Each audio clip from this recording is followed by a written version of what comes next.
Hey guys, this is Cashstuffing Mama again. So I just wanted to do a legit budget with me to show you guys, if you're new, how I do my budget and then how I do my variable expenses and then how I do my sinking funds. So just kind of like the whole gist of it.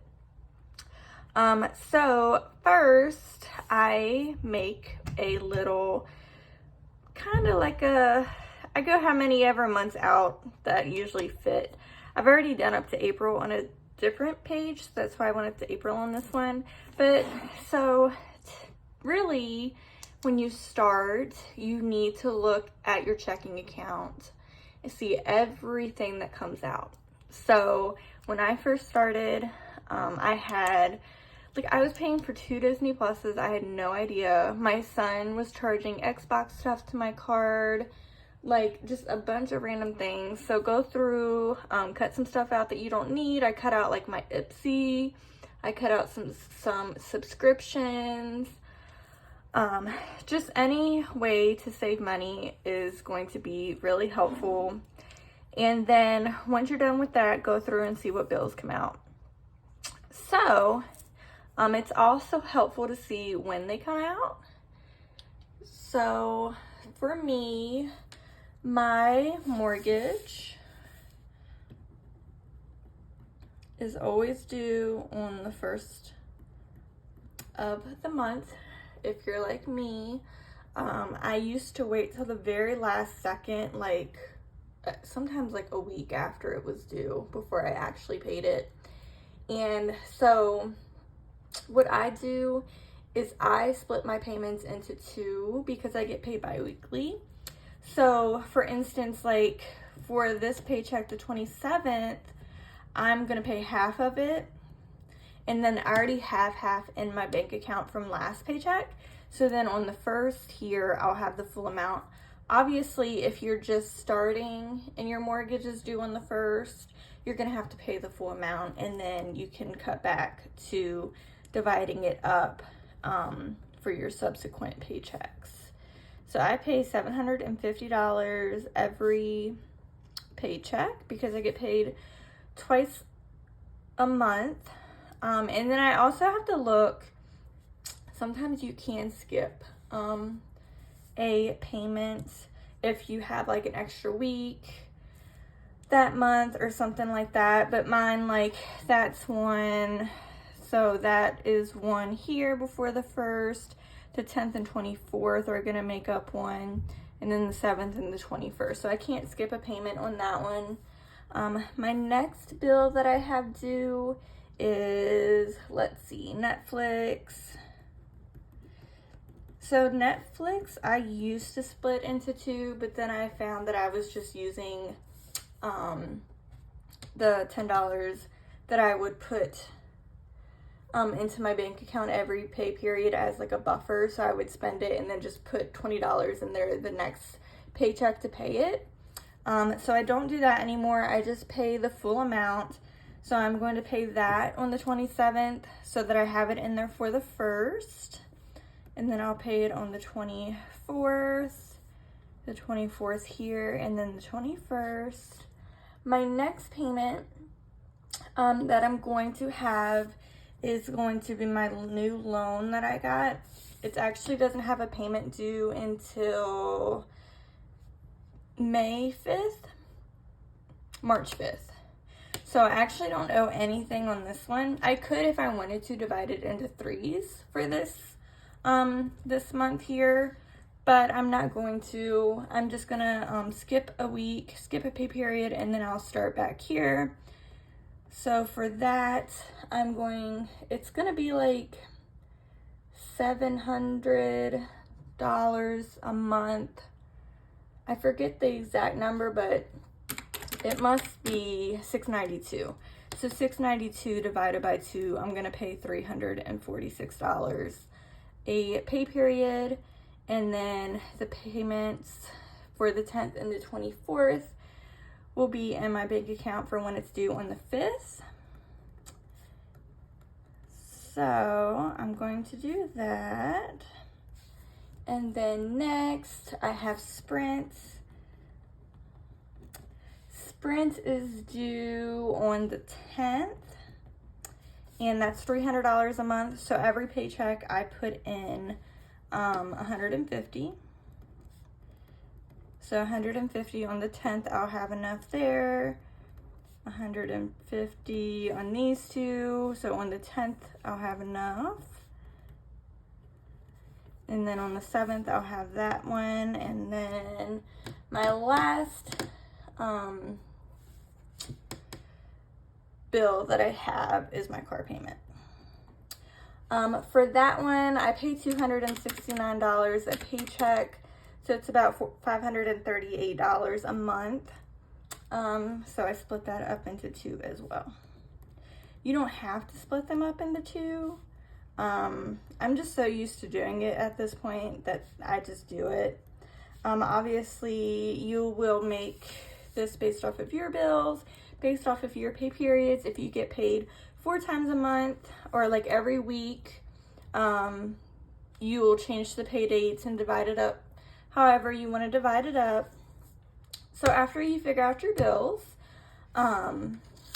you come to your breakdown. So this one I got off of Etsy. There's like a ton out there on Etsy that you can get. This one doesn't really work for me just because of some of the columns I don't use. But you can also make your own, like just on pen and paper. I do that a lot.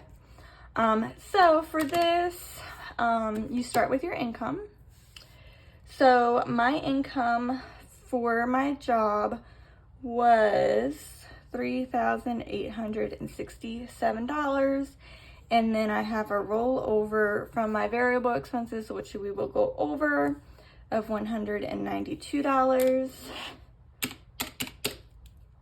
So altogether, we have $4,059. Let me go in a little bit.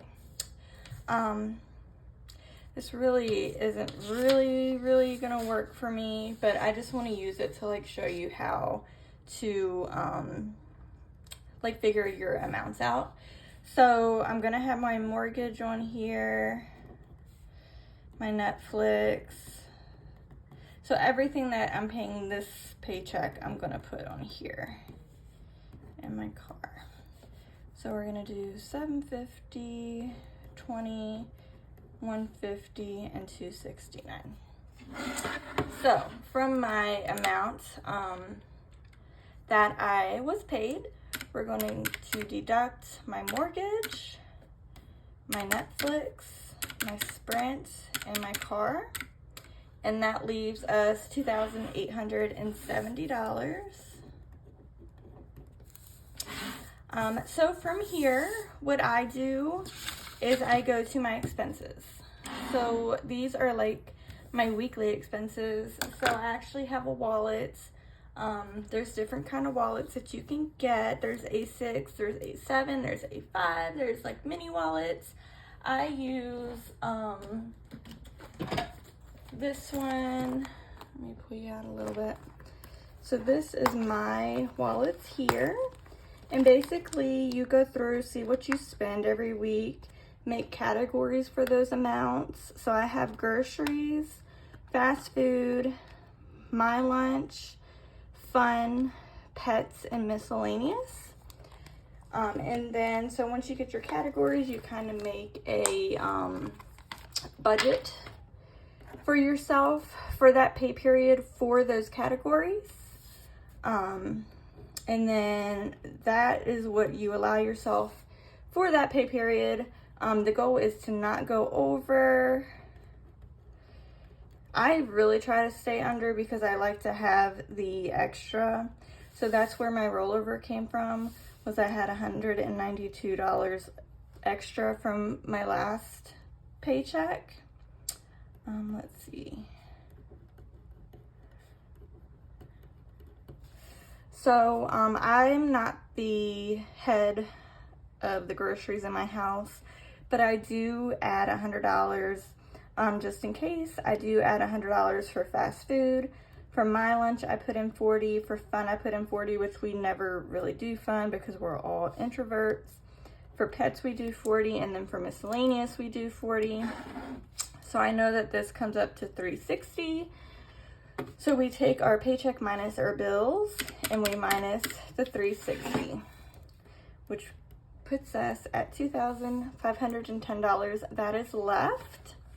So this is after my bills, after the money that I'm giving myself to spend. Like, obviously, if you were head of the household, you would have more for groceries probably.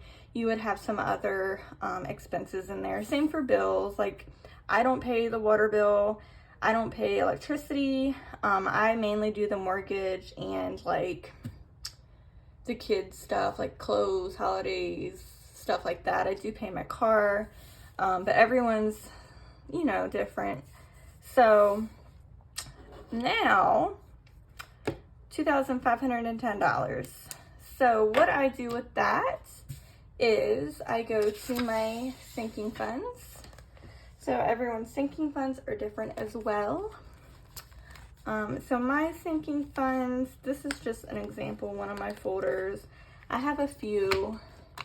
So I have kids in here for like school, clothes. I have pets for the vet or just anything that the pets are going to need, vacation, vehicles. So sinking funds are things that, like, you know you're eventually going to need, but you don't need to carry it around every day. Holidays, vacation, health, like medical bills, emergency fund. There's like a ton of things that you can save for. Everyone's different. So these are things that, like, you know you're gonna need, that you want to save for, that you want to have a fund for, but you just don't need to carry it around every day like you do your variable expenses. So we have $2,510 for my sinking funds. So I make a list of my sinking funds, and this is my list. So I have birthdays, Valentine's Day, Easter, Halloween, fall, Christmas. I do have all of the holidays up here. Fall is for pumpkin patches. So my kids, pets, vacation, vehicles, house, work, which is like my nursing license, my education for my certification. I have one for my kids. I have one for self-care. I have one for bingo. I have one for ones, giveaways, shipping for my business, inventory, and subscriptions. Like I said, everyone's different. So yours will be different from mine. And you will go through a lot of change because you'll have an envelope, and like you'll have an envelope for everything, and then you're like, this is too many envelopes of stuff, and you'll like condense. It takes a really long time. I don't know if you ever really figure out what envelopes you need. I still need a health one. For some reason I forgot to get one of those. And I really need an emergency fund, but at the same time, so I use prop money, so all of my sinking funds go into my savings account. So honestly, that's my emergency fund. If I need it, I'm just going to use it and I'll start over where I have to.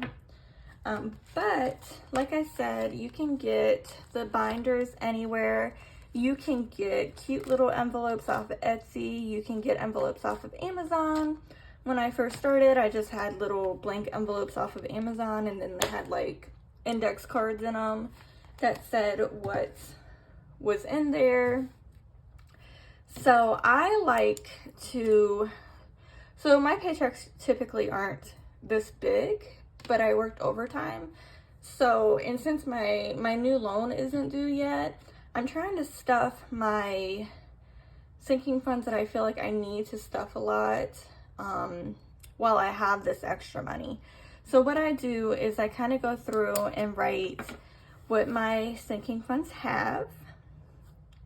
And then I have a cap for mine. Not everyone has a cap because they are kind of revolving. I, knock on wood, don't use mine a lot. Oh gosh, I feel like that's really gonna get me because I said that. But, you know, if I were to use it, like if I were to use this $200, I'm going to have to rebuild that up. So I'm hoping to, at some point, reach my cap of $500. And then once I use a little bit of it, I'll just rebuild it up. Some of them, like my kids, are just, what is it called? Like, revolving. Like, that's never gonna, they're all revolving. But my kids don't have a cap, obviously, because, you know, they're kids. And I want to save as much for them as I can.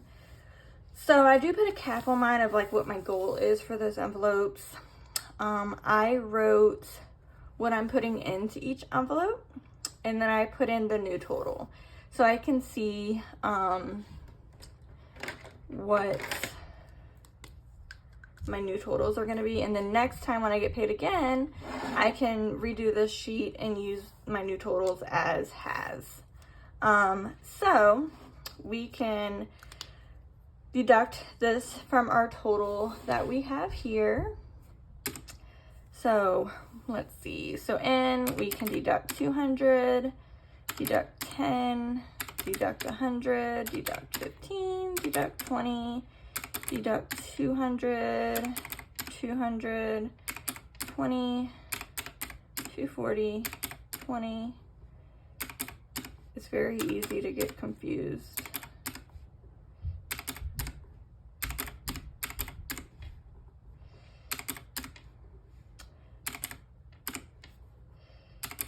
All right. So after everything, I'm gonna have $1,255 left.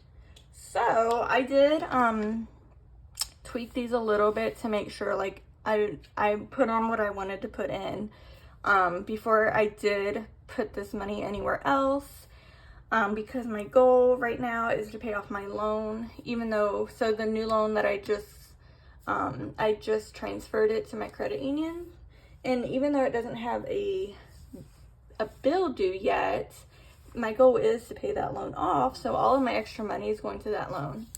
Now, as of this point, I would,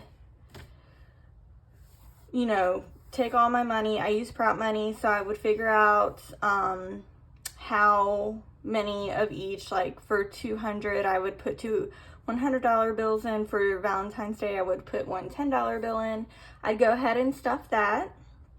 If I hadn't already, I use real money for my variable expenses.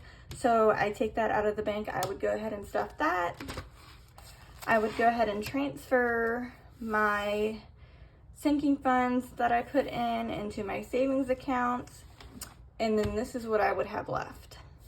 So at this point, a lot of people do savings challenges, which are really, really fun ways to save. You can look pretty much anywhere, Etsy, Amazon. A few people have like their own shops, but they're just like kind of like coloring pages, and each coloring part has like a monetary amount. When you color that part, you stuff that amount. I'm not doing savings challenges because I want my money to go towards my loan. So at this point, you could do savings challenges. You could put a little bit towards that. You could put a little bit towards debt. I'm just going to put this amount towards my loan. I will go through and just double make sure that I don't want to put any more into my sinking funds. I might, because once I put it into my loan, like that's gone, you know. So it's nice to pay off debt, but it's sad to see it go. But it's nice to see your savings, you know, build. So, but anyways, so that is my budget. I hope that it helped you if you are new. If you have any questions, definitely please let me know. I tried to like, you know, spell it out, but I'm a super confusing person, and I don't know, like I don't explain things very well. But if you have any questions, please definitely let me know. You can message me on Instagram at cashstuffingmama. But I hope that it did help you, and I hope that if you are new, that you have a great journey with this. It really does help. I'm not even playing. I've saved so much money since I started this. I have money in my savings account. I've never, ever, ever had money in my savings account before. Like, it really helps you see, like, what you're spending, and it helps you see that, like, there's no point in spending money that you don't need to spend. I have so much clutter I'm trying to get rid of. Definitely look into side hustles. Like, you can easily make stuff to sell on Etsy. You can sell clutter on Mercari, Poshmark, Vintage I think is one. You can earn money from Fetch and Ibotta for your receipts. Like, when I first started, I was like, I cannot find a side hustle for nothing. And now, like, I sell on Mercari and I sell on Etsy. And it's not a lot, but it is a little bit more than I was. You know, it's better than nothing, and it's fun. So, anyways, I hope you guys enjoyed this video. But like I said, if you have any questions, definitely just give me just let me know. And I will definitely try to get back to you. But I thank you so much for watching. I hope you guys have a good day. It's almost the weekend. I hope you have a good weekend. I will be working as always. But I hope you guys have fun, and I will see you guys later.